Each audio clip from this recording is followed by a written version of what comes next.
Namaste and good evening if you're in the same part of the world as I am.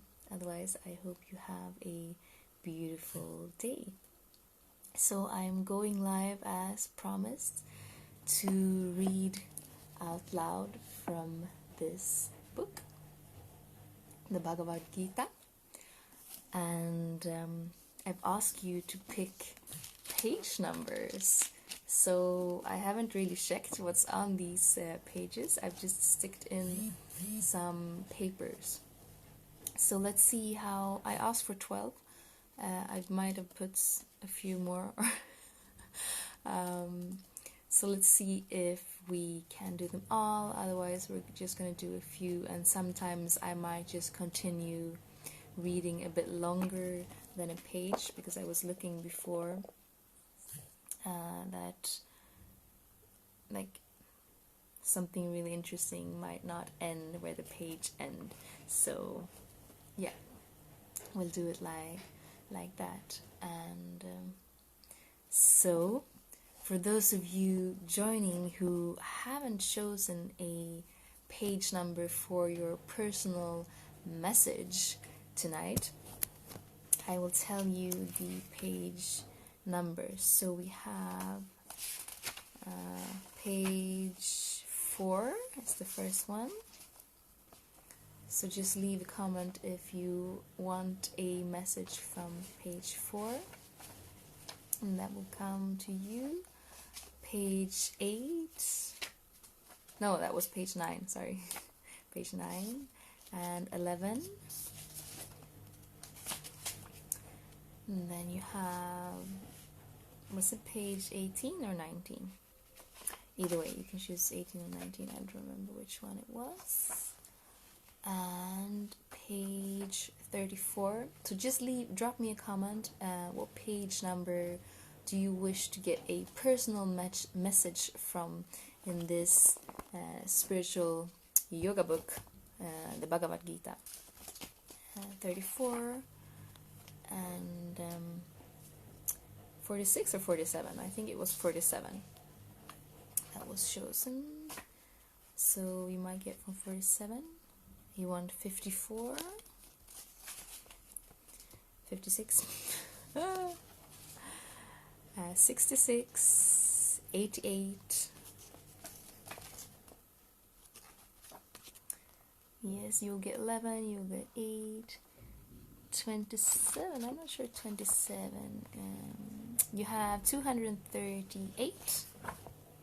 You have 333. And you have 438. Alright, so please choose your number and tell me what number you wish to get your personal message from. 444. Yes, Signy, I'm sorry. And Julia, I know Signy and Julia is having 444. Beautiful number.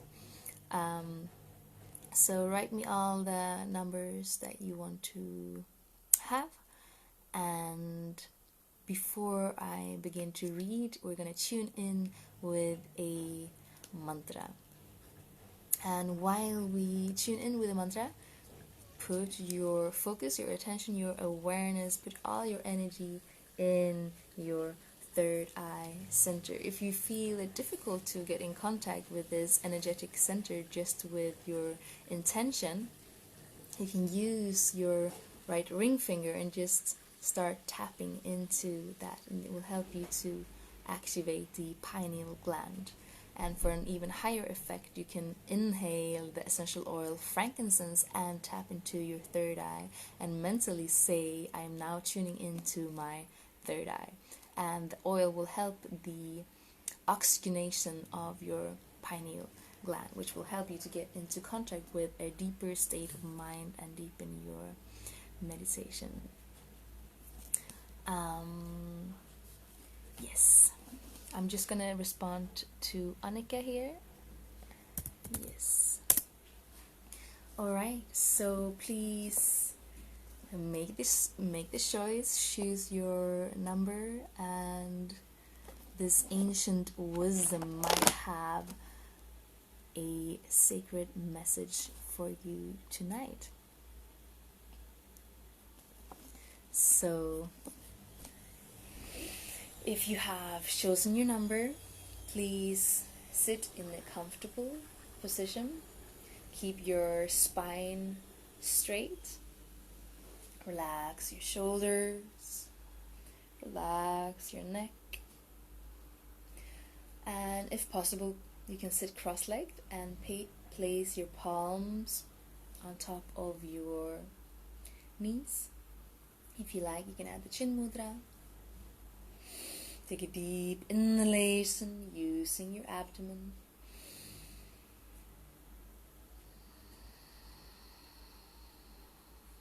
Put your awareness on your third eye center between your eyebrows. Gajananam bhaktaganaji sevitam kapita jambupala sarapakshitam Om hasatam shoka vinashakaranam namami vigneshvara parapankajam Ya kundhandu tushadharadavalaya shubhravastravita Ya vinyavradanditamanditakara shveta padmasana Ya brahma shankara prabhati vaisada pushita Samam bhatu saraswati bhagavati sheshajajapaha Om namah shivaya gurave satchinananda murtaye Nishprapanchaya shantaya Shri Shivanandaya te namaha Shri Vishnu Devanandaya te namaha Om Sarvala Mangala Mangalye Sarvata Sarike Sharanye Trayambake Gauri Narayani Namostute Narayani Namostute Om Shanti Shanti Shanti.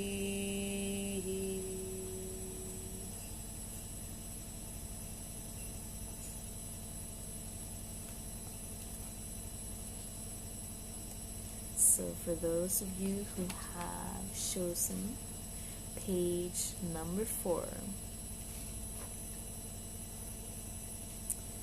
this is your page in the Bhagavad Gita. So, Sanjaya said, having seen the army of the Pandavas drawn up in battle array, King Duryodhana then approached his teacher, Drona, and spoke these words. Behold, O teacher, this mighty army of the sons of Pandu, arrayed by the son of Drupada, thy wise disciple.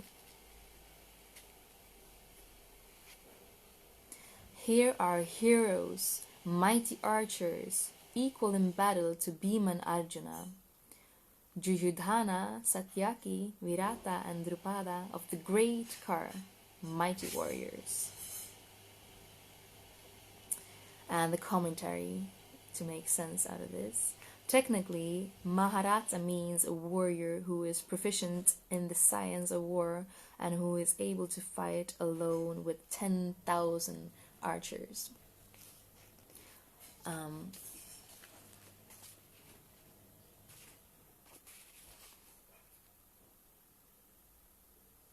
So, this may sound as an outer battle where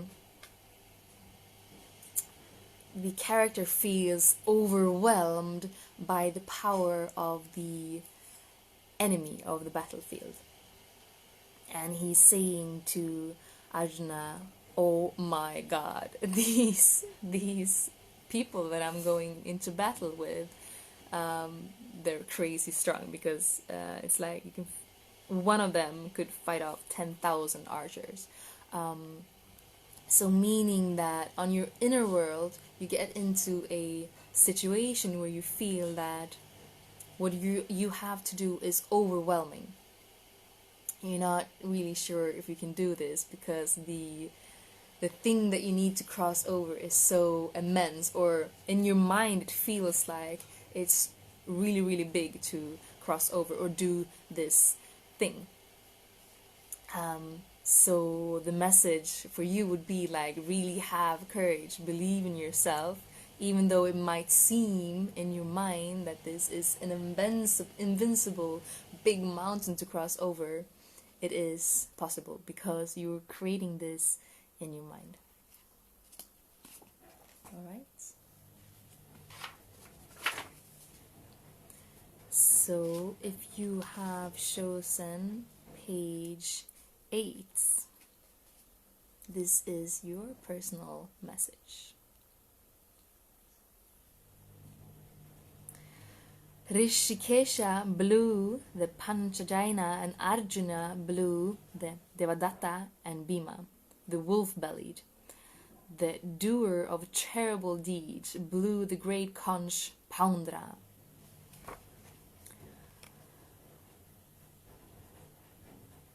The king Yudhisthira, the son of Kunti, blew the Anantavyaya. Nakula and Sahadeva blew the Sugosa and the Manipushpaka. The king of Kasi, an excellent archer, Sikandi, the mighty car warrior, Drishtadyumna and Viraya Sitaki, the unconquered. Drupada and the sons of Draupadi, O Lord of earth, and the son of Subhara, the mighty armed, blew their conches separately. Commentary. This blowing of conches announces the announcement of the battle. So we're super much in the beginning of this book. So we're getting to know all the characters, and they're getting ready to come into battle. So for a personal level, the message, if you've chosen page number 8, it will be like, this is the time to get ready. So they're in this picture or image of the battlefield, they're getting ready by blowing their conches. But in your case, is it any other way that you can get ready for something big that you have been wanting to do, or small that you have been wanting to do but putting off maybe? So go and get ready is your personal message for page 8. Was it somebody who wanted page 9 as well? Let me scroll so I don't pass by it.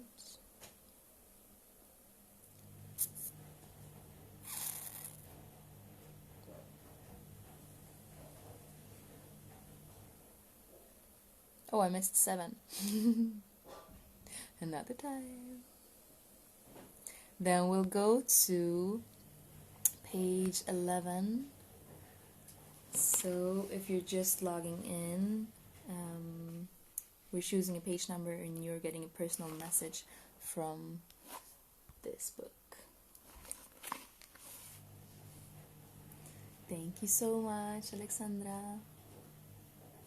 Alright, so page 11.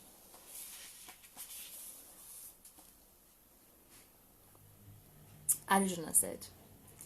So Arjuna is one of the main characters. So it's between Krishna and Arjuna most of these conversations are about.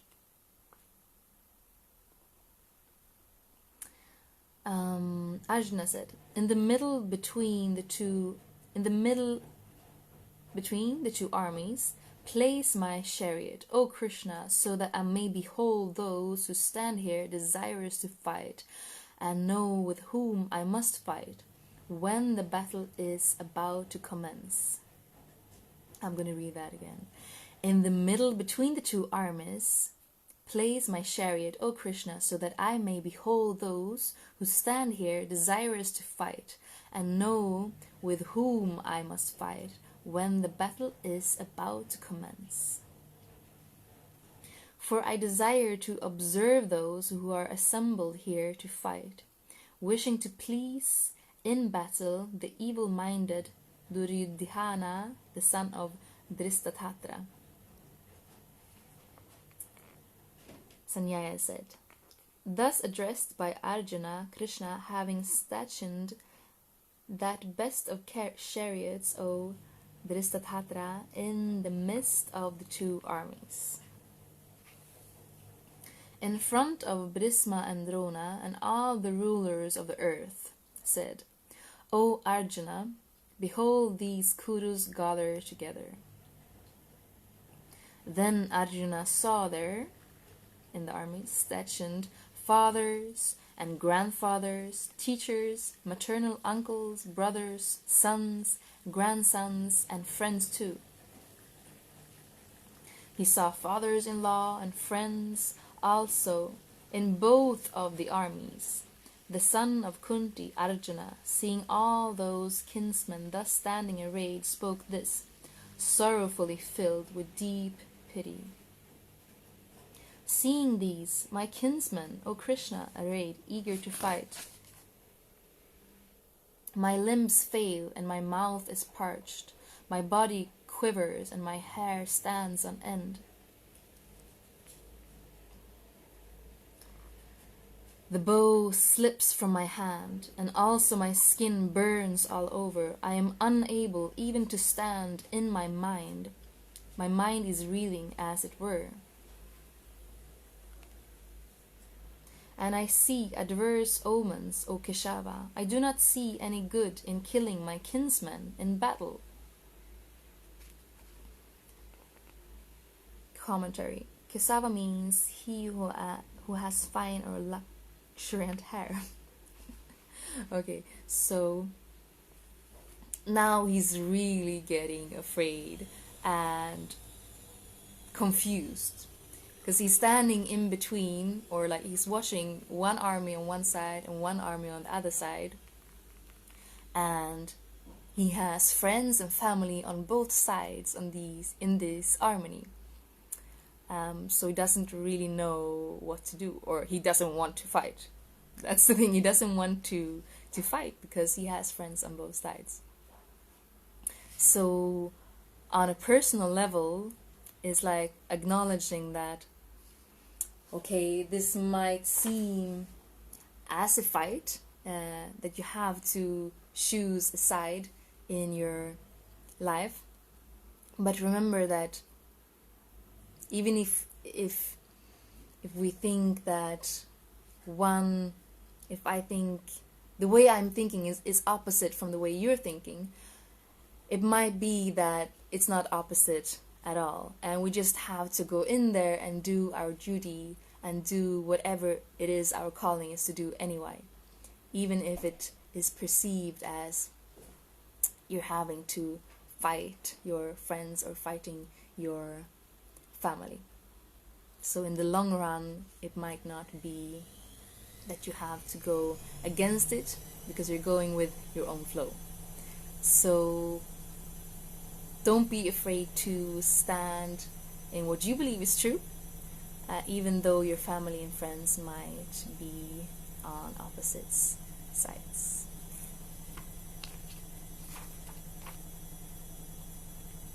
And then I put a note on in between page 14 and 15, and I think it was page 15, I don't remember. So leave me a comment if you're like, no, wait, I chose 14.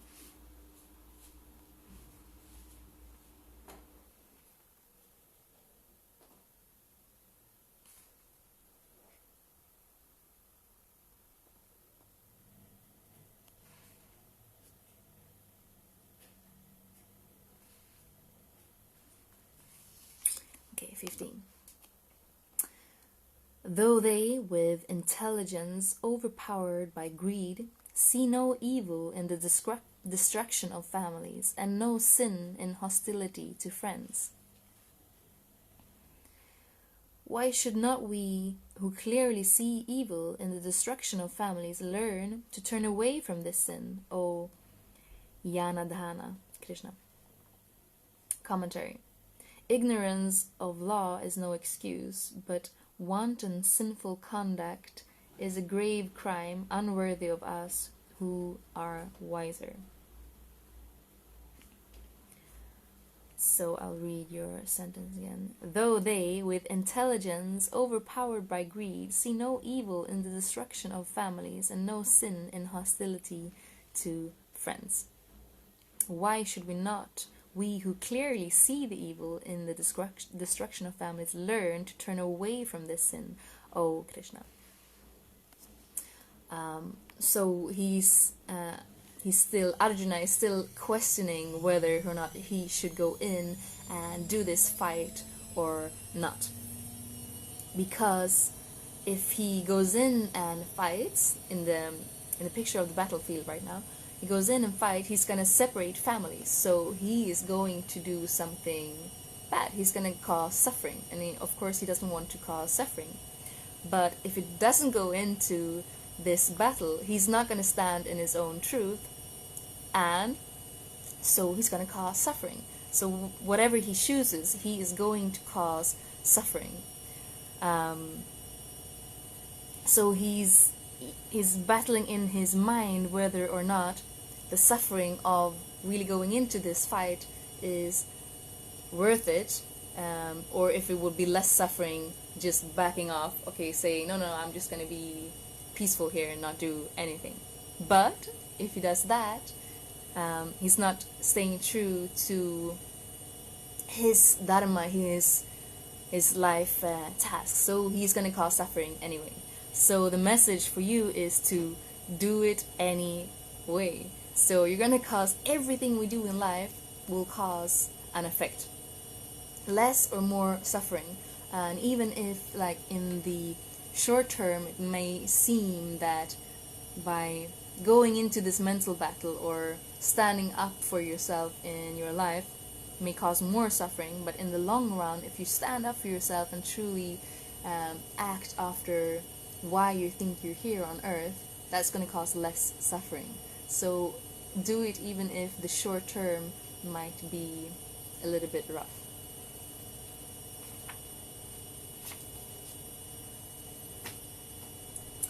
So next one is 18 or 19. So if you have chosen 18 or 19, this is your personal message.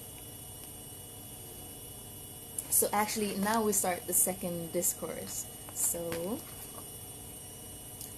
second discourse, Sankhya Yoga.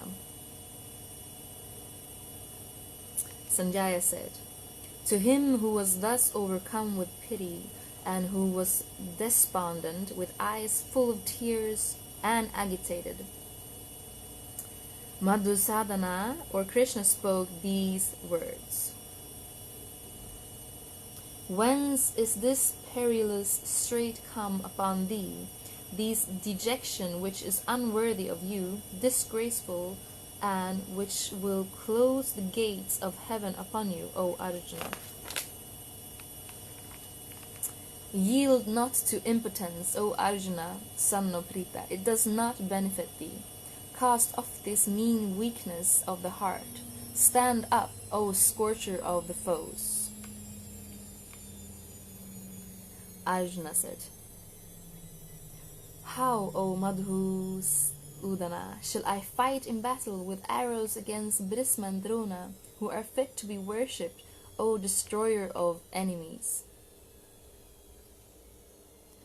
Better is it, indeed, in this world to accept alms than to slay the most noble teachers. But if I kill them, even in this world, all my enjoyments of wealth and fulfilled desires will be stained with their blood. We can hardly tell which will be better, that we should conquer them or that they should conquer us. Even the sons of Dhristatra, after slaying whom we do not wish to live, stand facing us. My heart is overpowered by the taint of pity. My mind is confused as to duty. I ask thee, tell me decisively what is good for me. I am thy disciple. Instruct me who has taken refuge in thee. I do not see that it would remove the sorrow that burns up my senses, even if I should attain prosperous and unrivaled dominion on earth or lordship over the gods." Sanya said, "Having spoken thus to Hrishikesha, the lord of the senses, Arjuna, the conqueror of sleep, the destroyer of foes, said to Krishna, "I will not fight," and became silent. To him who was despondent in the midst of the two armies, Krishna, as if smiling, O Bharata, spoke these words. The blessed Lord said, "Thou hast grieved for these that should not be grieved for, yet thou speakest words of wisdom. The wise grieve neither for the living nor for the dead." Commentary. The philosophy of the Gita begins from this verse. Bhishma and Drona deserve no grief because they are eternal in their real nature, and they are virtuous men who possess very good conduct. Though you speak words of wisdom, you are unwise because you grieve for those who are really eternal and who deserve no grief. They who are endowed with the knowledge of the self are wise men. They will not grieve for the living or for the dead because they know well that the self is immortal and that it is unborn. They also know that there is no such thing as death, that it is a separation of the astral body from the physical, that death is nothing more than a disintegration of matter, and that the 5 elements of which the body is composed return to their source. Arjuna had forgotten the eternal nature of the soul and the changing nature of the body. Because of his ignorance, he began to act as if the temporary relations with kinsmen, teachers, etc. were permanent. He forgot that his relations with this world in his present life were the results of past actions. These, when exhausted, end all relationship, and new ones crop up when one takes on another body. The result of past action is known as karma, and that portion of the karma which gave rise to the present incarnation is known as prarabdha karma.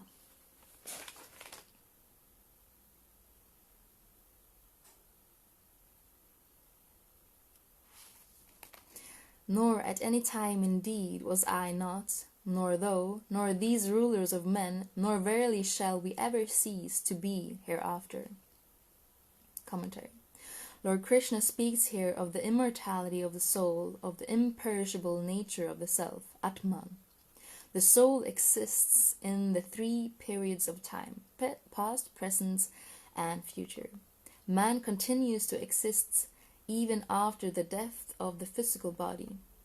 There is life beyond. Just as in this body, the embodied soul passes into childhood, youth, and old age, so also does it pass into another body. The firm man does not grieve thereat.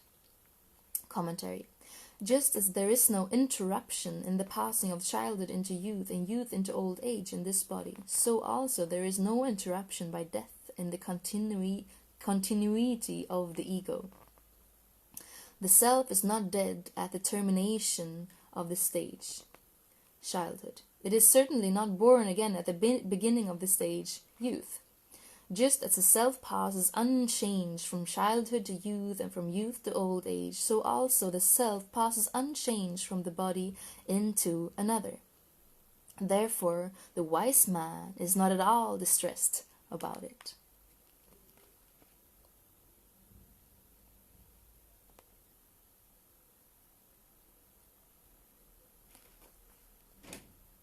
The contacts of the senses with the objects, O son of Kunti, which cause heat and cold, pleasure and pain, have a beginning and an end. They are impermanent. Endure them bravely, O Arjuna. Commentary. Cold is pleasant at one time and painful at another. Heat is pleasant in winter but painful in summer. The same object that gives pleasure at one time gives pain at another time. So the sense contacts that give rise to the sensations of heat and cold, pleasure and pain come and go. Therefore, they are impermanent in nature. The objects come in contact with the senses or the indriyas, skin, ear, eye, nose, etc. And the sensations are carried by the nerves to the mind, which has its seats in the brain. It is the mind that feels pleasure and pain.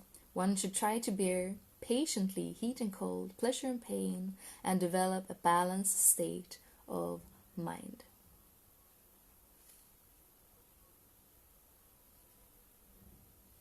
So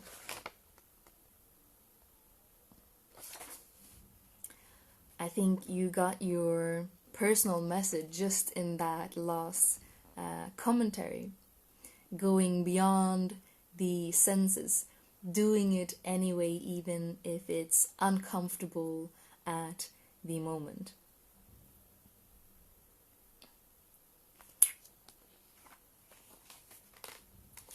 And now we come to page 34 or 35. If you've chosen that page, here is your personal message. So just leave me a comment, making sure that the sound is working properly.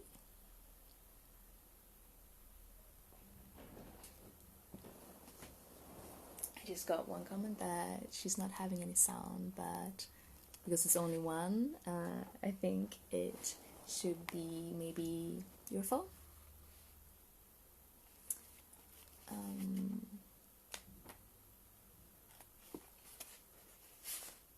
Did I actually change the page? We just came up on page 30 and 31.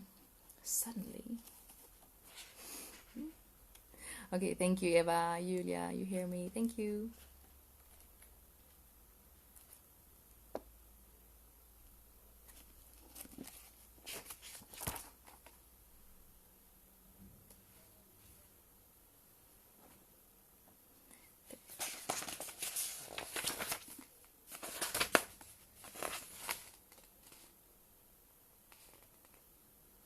So if you've chosen 34, I'm just going to maybe start at 33 because, yeah, okay, Miley's, yeah, let's do 33 because it was in the middle of the sentence on 34 anyhow. Thank you.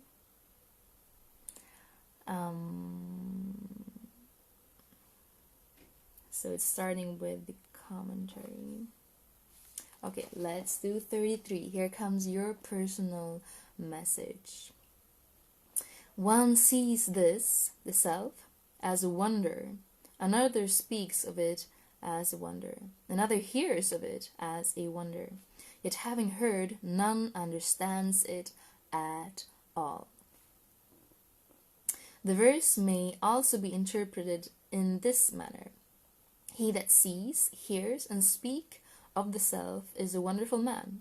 Such a man is very rare. He is one among many thousands. Thus the self is very hard to understand. This, the indweller in the body of everyone, is ever indestructible. O Arjuna, therefore thou shouldn't grieve for any creature. Commentary.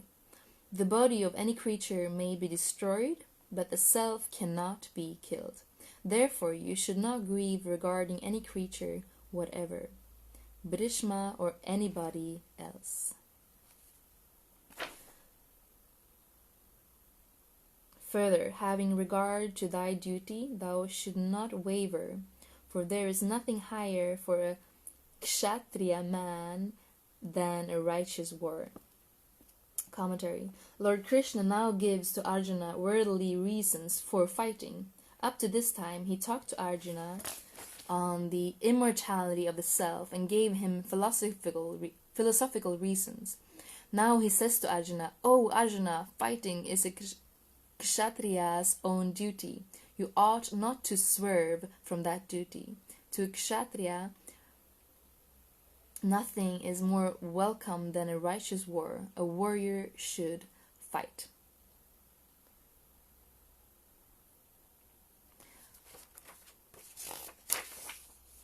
Yes, so he's really trying to convince him to go into this battle, right? So the parts that we have taking part of tonight was been the philosophical part previous, and now he's going into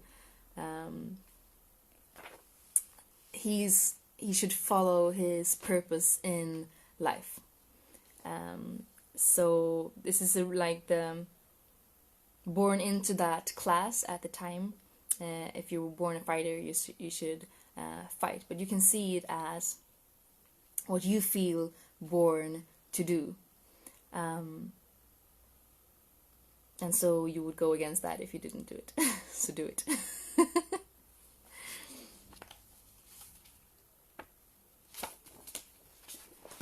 So next up is your personal message if you have chosen page 46 or 47.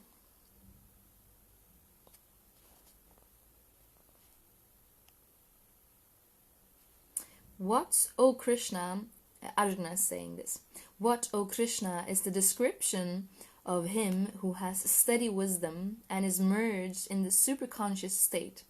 How does one of steady wisdom speak? How does he sit? How does he walk? Commentary. Arjuna wants to know from Lord Krishna the characteristic marks of one who is established in the self in samadhi. How he speaks, how he sits, how he moves about. The characteristics, marks of the sage of steady wisdom and the means of attaining that steady knowledge of the self are described in the verses from 55 to 72 of this chapter. So we're not going to go into that, maybe, if we don't end up on that page. Steady wisdom is settled knowledge of one's identity with Brahman attained by direct realization. I'll read that again. Steady wisdom is settled knowledge of one's identity with Brahman attained by direct realization.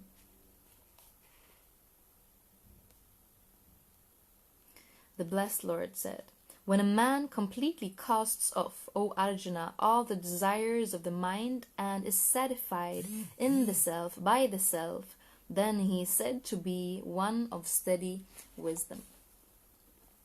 Commentary. In this verse, Lord Krishna gives his answer to the first part of Arjuna's question. If anyone gets sugar candy, will he crave for black sugar? Certainly not. If anyone can attain the supreme bliss of the self, will he thirst for the sensual pleasures? No, not at all.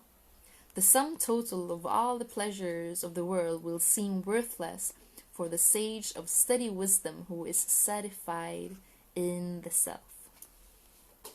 So, okay, a little bit more. He whose mind is not shaken by adversity, who does not hanker after pleasures, and is free from attachment, fear, and anger, is called a sage of steady wisdom. Commentary.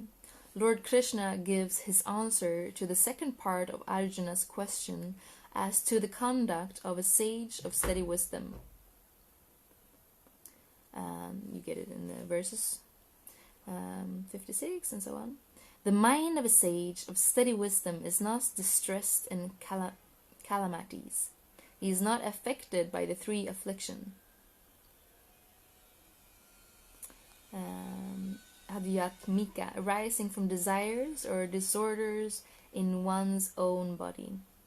Adhivika, arising from thunder, lightning, storm, flood, etc. And Adhibautika, arising from scorpions, cobras, tigers, etc. When he is placed in an affluent condition, he does not long for sensual pleasures.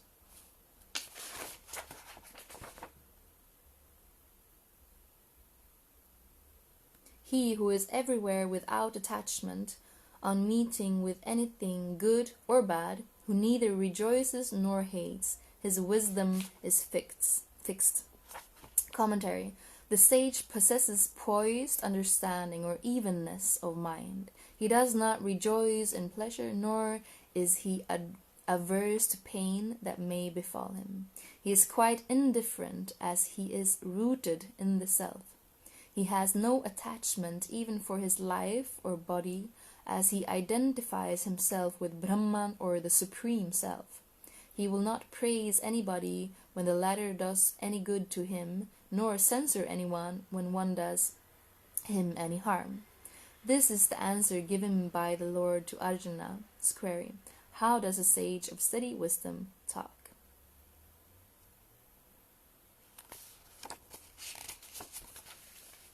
So, detachment, indifference, not giving praise to one who gives praise to you, and not giving hate to the one who giving hate to you. Being rooted in the self, remind yourself, I'm not this body, I'm not this mind, I'm not these emotions. And try to take one deep breath before you react to the situation, and rest in that you're the self of the self. You're not the body. You're beyond the body, mind, and all that. So just taking a deep breath before you react, and realizing, okay, maybe I am the same person as the one who is trying to praise me or hurt me. So indifference, attachment.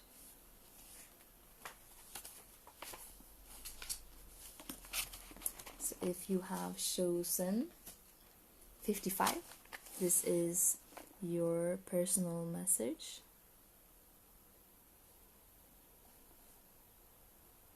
That man attains peace who, abandoning all desires, move about without longing, without the sense of mind, and without egoism. Commentary. That man who lives destitute of longing, abandoning all desires, without the senses of I and mine, who is satisfied with the bare necessities of life, who does not care even for those bare necessities of life, who has no attachment even for the bare necessities of life, attain moksha or eternal peace. This is the Brahmic seat, O son of Pritha. Attaining to this, none is deluded. Being established therein, even at the end of life, one attains to oneness with Brahman. Commentary. The state described in the previous verse, to renounce everything and to live in Brahman, is the Brahmic state or the state of Brahman. If one attains to this state, one is never deluded. He attains moksha if he stays in that state even at the hour of his death. It is needless to say that he who gets established in Brahma throughout his life attains to the state of Brahman or Brahma Nirvana.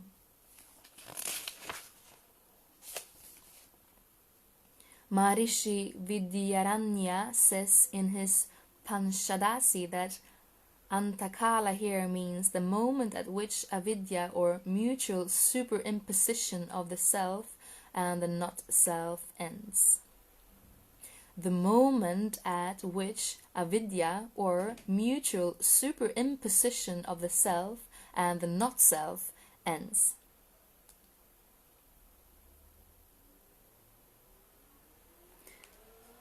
So this is where the second dialogue of Arjuna and Krishna ends.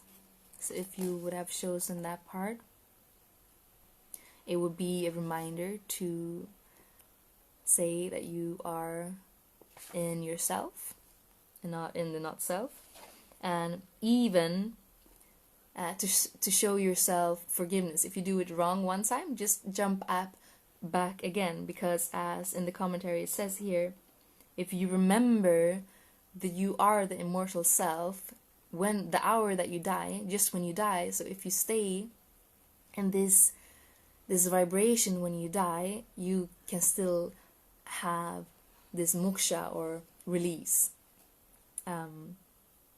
But of course it is easier if you remember it every day or every week or every hour, that okay, I'm not this body, I'm not this mind, I am the immortal self, I'm beyond all this. So that's would be your message. And then there was one, 66. So the third discourse starts here. And this is your personal message. So, Arjuna said, "If thou thinkest that knowledge is superior to action, O Krishna, why then, O Keshava, dost thou ask me to engage in this terrible action?" Meaning the battle. In verses Lord Krishna has spoken very highly about Buddhi Yoga. He again asked Arjuna to fight. That is the reason why Arjuna is perplexed now. With this apparently perplexing speech, thou confusest, as it were, my understanding. Therefore tell me that one way for certain by which I may attain bliss.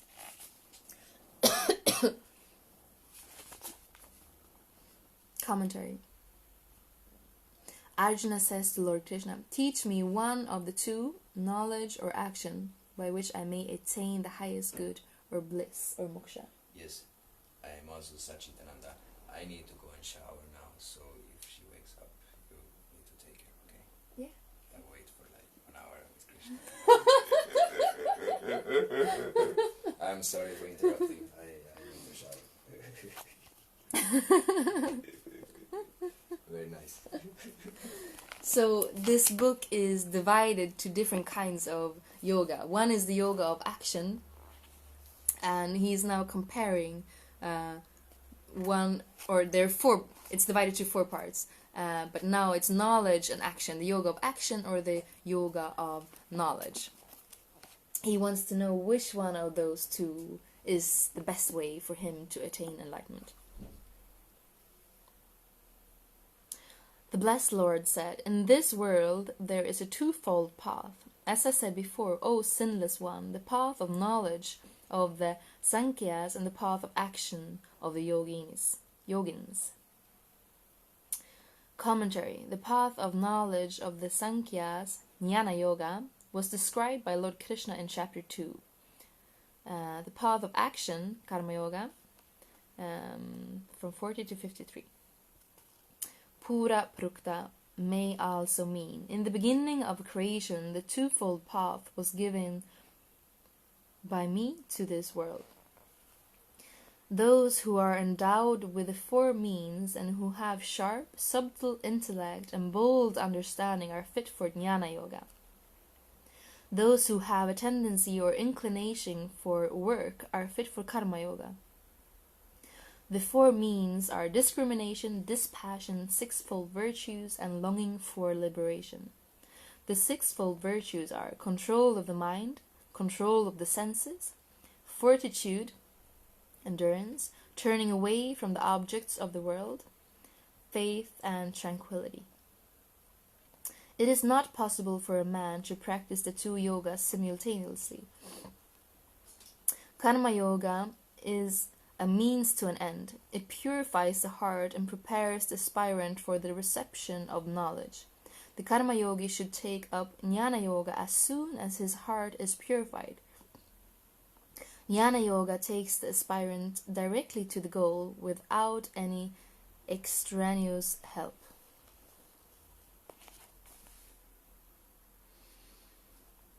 Not by non-performance of actions does man reach actionlessness, nor by mere renunciation does he attain to perfection. Commentary. Actionlessness and perfection, siddhi, are synonymous. The sage who has attained to perfection or reached the state of actionlessness rests in his own essential nature as existence, knowledge, bliss, absolute, Satchitananda Swarupa. He has neither necessity nor desire for action as a means to an end. He has perfect satisfaction in the self. One attains to the state of actionlessness by gaining the knowledge of the self. If a man simply sits quiet by abandoning action, you cannot say that he has attained to the state of actionlessness. His mind will be planning, scheming, and speculating. Though thought is real action, the sage who is free from affirmative thoughts, wishes, and likes and dislikes who has the knowledge of the self can be said to have attained to the state of actionlessness. No one can reach perfection or freedom from action or knowledge of the self by mere renunciation or by simply giving up activities without possessing the knowledge of the self.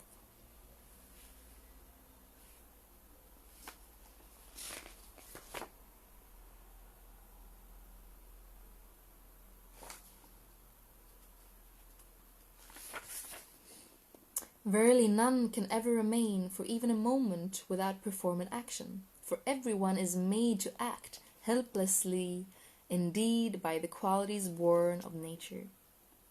Commentary. The gunas, qualities of nature, are three: sattva, rajas, and tamas. Sattva is harmony or light or purity. Rajas is passion or motion. Tamas in inertia or darkness. Sattvic actions help a man to attain moksha. Rajastic and tamasic actions bind a man to samsara. These qualities cannot affect a man who has knowledge of the self. He has crossed over these qualities. He has become a gunatita, one who has transcended the qualities of nature. The ignorant man who has no knowledge of the self and who is swayed by avidya or nescience is driven helplessly to action by the gunas. So, if this was your pages, it would be to go beyond your surroundings and to think about these three different gunas or energies.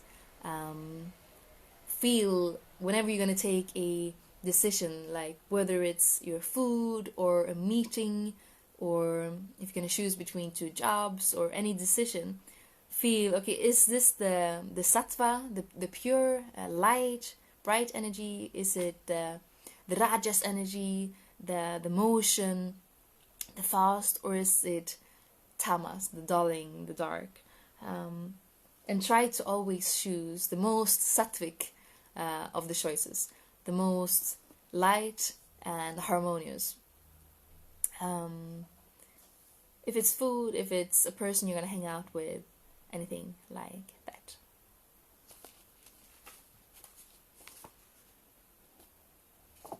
So now we have 1, 2, 3, 4, 5 left. But since this book is divided into 4 parts, we're going to skip to the last number and then do the last one. And if we have more time, we're going to go to one more. So, for those of you who has chosen page 438 or 439, I think it was 439, this is your personal message.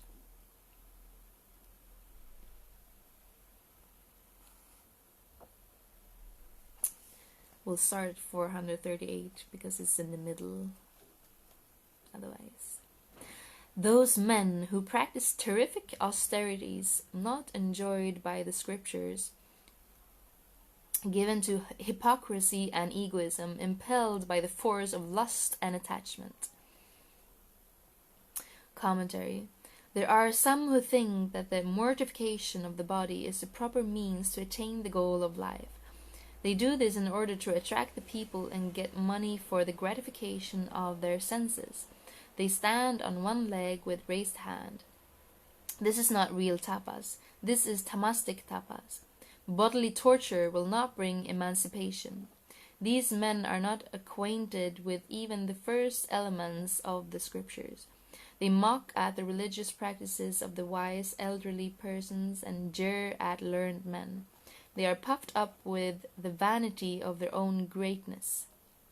They are proud of their wealth. They perform unauthorized austerities. These persons do severe austerities contrary to the scriptures on the strength of desire and attachment. They take even the lives of children to propitiate their deity.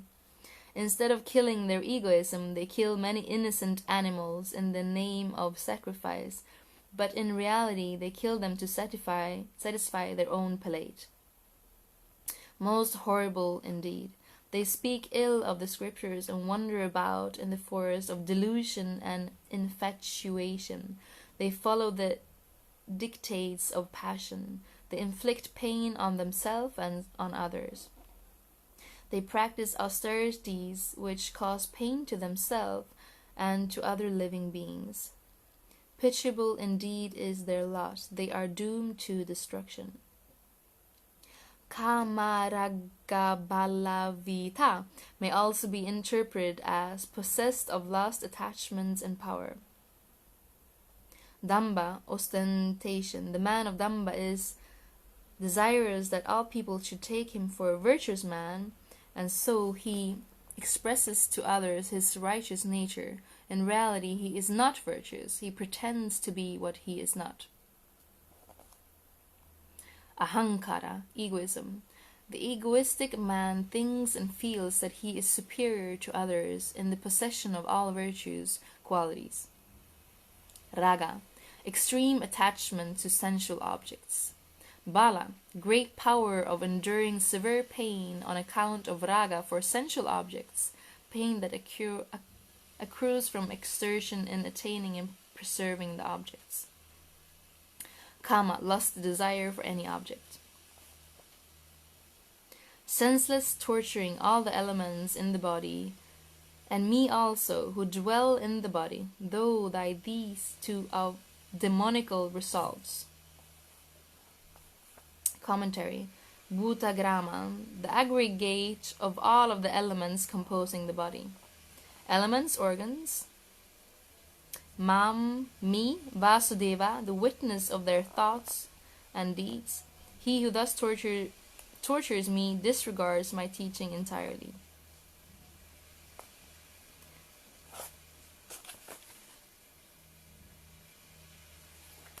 So this last page, if that makes any sense at all to you, then please write a comment. So it was mostly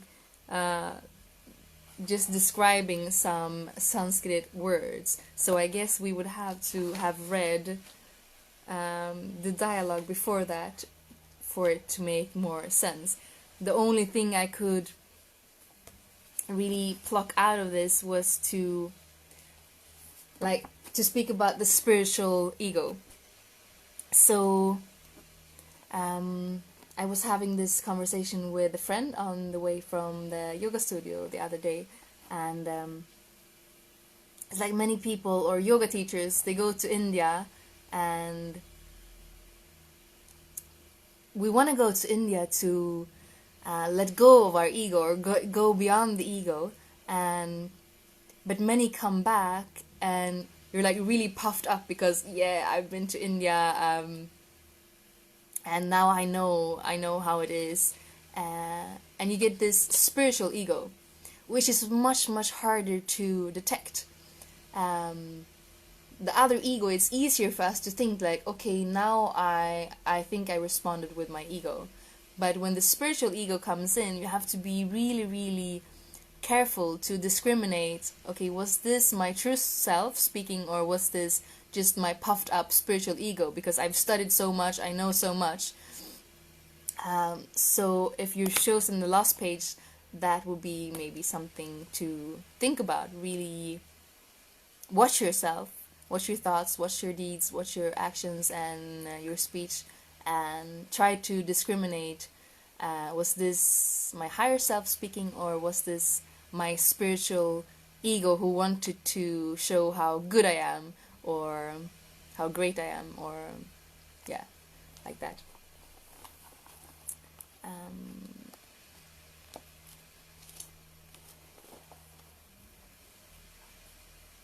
Okay, we'll finish with the page 333.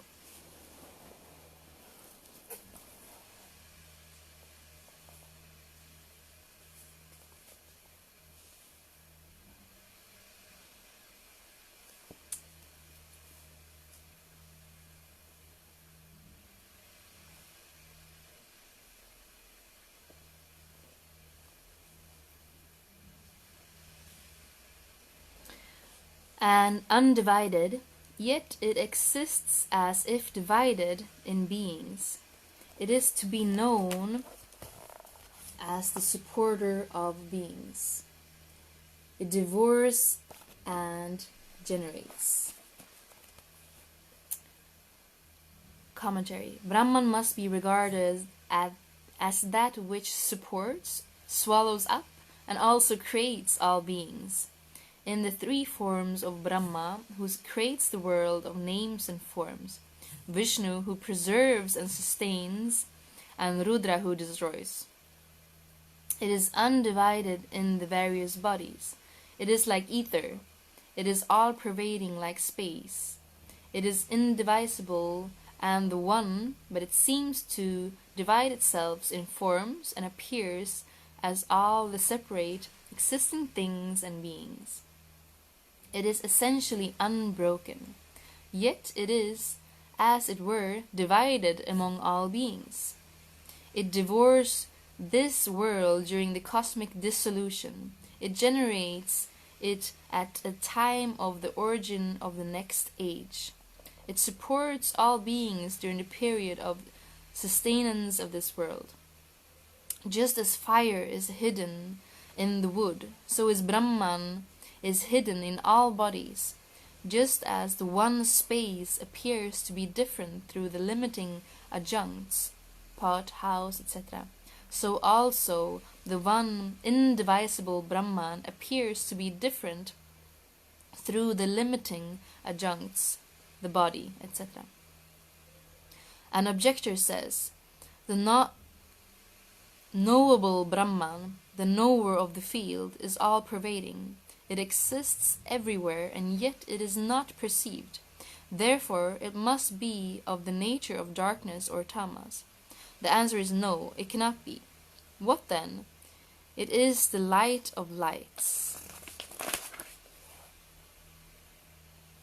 That the light of lights is said to be beyond darkness, knowledge, the knowable and the goal of knowledge, seated in the hearts of all. Commentary. The Supreme Self illuminates intellect, the mind, the sun, the moon, stars, fire, and lightning. It is self-luminous. The sun does not shine there, nor do the moon and the stars, nor do the lightnings shine, as much less this fire. When it shines, everything shines after it. All these shine by its light.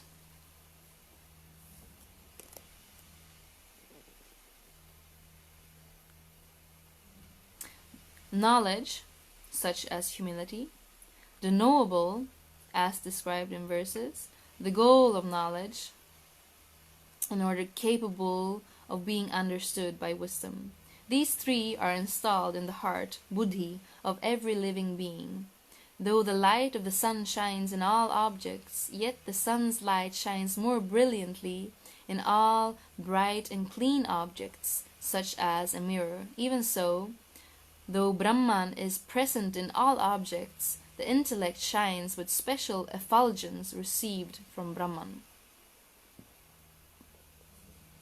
Thus the field, as well as knowledge and the noble, have been briefly stated. My devotee, knowing this, enters into my being. Commentary. He who has controlled his mind and organs, who has the knowledge of the field and the knowable, and who fixes his mind on me, becomes one with me. Thus the field described above, beginning with the great elements and ending with firmness. Oh, we didn't read that. And ending with perception of the end of true knowledge in verses. He who has single-minded devotion unto me, who takes me, Vasudeva, the Supreme Lord, omniscient, and the Supreme Guru, as the self of everything, he who thinks and feels that all that he sees, hears, and touches is nothing but the Lord, and he who has the right knowledge described above enters into my being, or attains release from birth and death. Know thou that nature, matter, and the spirit are both beginningless, and know also that all modifications and qualities are born of nature. Commentary. Steps are necessary to reach the top floor of a building. Even so, steps are necessary to reach the summit of the knowledge of the self. That is the reason why Lord Krishna took Arjuna to the summit of knowledge step by step. He first taught Arjuna the nature of the field, then knowledge, ignorance, and non-wisdom, and ultimately the knowable. When a child is to be fed, the intelligent mother divides the food into small portions and feeds the child little by little. Even so, Lord Krishna fed his spiritual child Arjuna with the spiritual food little by little. Lord Krishna says, "O Arjuna, I will give you the same teaching in another form by the description of the spirit and nature." Till now the Lord expounded the knowledge of the field and the self in accordance with the philosophy of the Upanishads. Now he explains the same knowledge in accordance with the Sankhya philosophy, but without accepting its dual nature in the form of discrimination between the spirit and nature. Vikaras, modifications from the Mahat Tattva or intellect down to the physical body. The 24 principles of the Sankhyas. The self within is changeless. All changes take place in nature. Mula Prakriti, the primordial nature, the unmanifested, becomes modified into Mahat, egoism, mind, the great elements, and other minor modifications. Just as coolness and ice, the day and the night, are inseparable, so also matter and spirit are inseparable. The three qualities Sattva, Rajas, and Tamas are born of nature, matter. All actions proceed from the mind, the life force, the senses, and the physical body. According to the Sankhya philosophy, Prakriti and Purusha are not only eternal and beginningless, but also independent of each other and self-created. According to Vedanta philosophy, Prakriti or Maya originates from Brahman and is, therefore, neither self-created nor independent. Ishvara has Maya under his perfect control. Maya is his causal body. Maya is his illusory power. Matter and spirit are the natures of Ishvara. Know that these two are beginningless. That which has no beginning is Anadi. As Ishvara is eternal, his two natures also should be eternal. This is according to the Sankhyas. Ishvara possesses these two natures, superior and inferior, by which he causes the creation, preservation, and destruction of the universe. Therefore, he has the lordship and rules over the universe. The two natures have no beginning. Therefore, they are the cause of samsara. The inferior nature, which consists of the eightfold division of nature referred to in Darada chapters,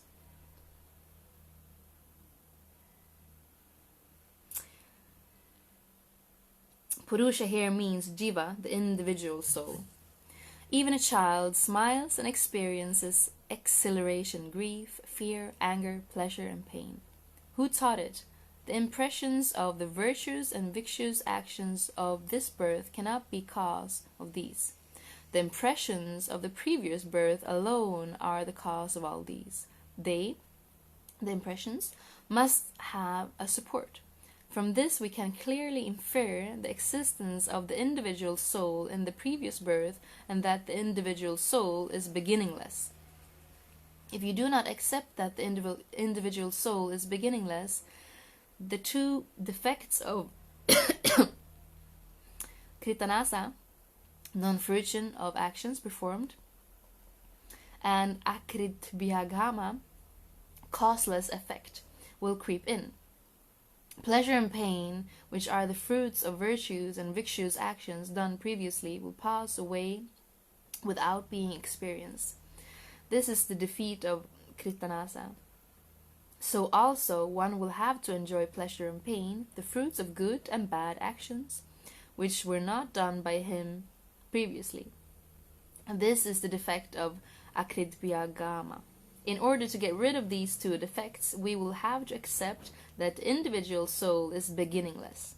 The scriptures also emphatically declare that the soul is beginningless.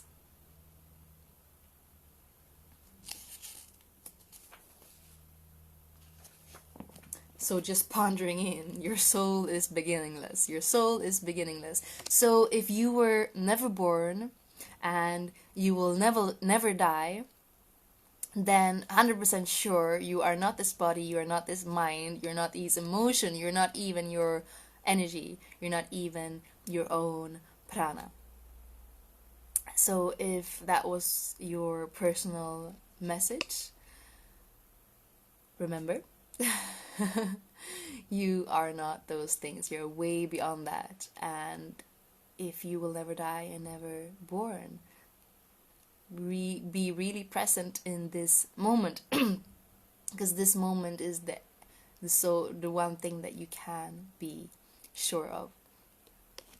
So stay in the present moment. Use your breath, use mantras, whatever tools you have, and just be present as much as you can.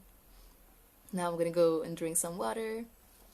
Thank you all for participating. Have a beautiful night. Bless you all. Namaste.